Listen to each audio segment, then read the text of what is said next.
Je, waweza kutafakari kuhusu hili?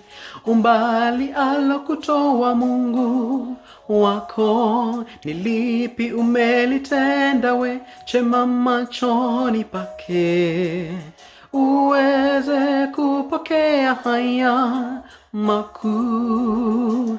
Neema imetujia na rehema zake zatufunika.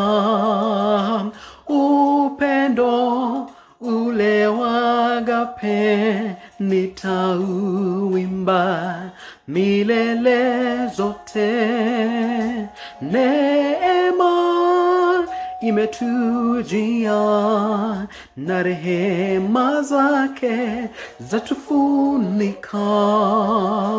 Upendo ule wa agape nitauimba milele zote.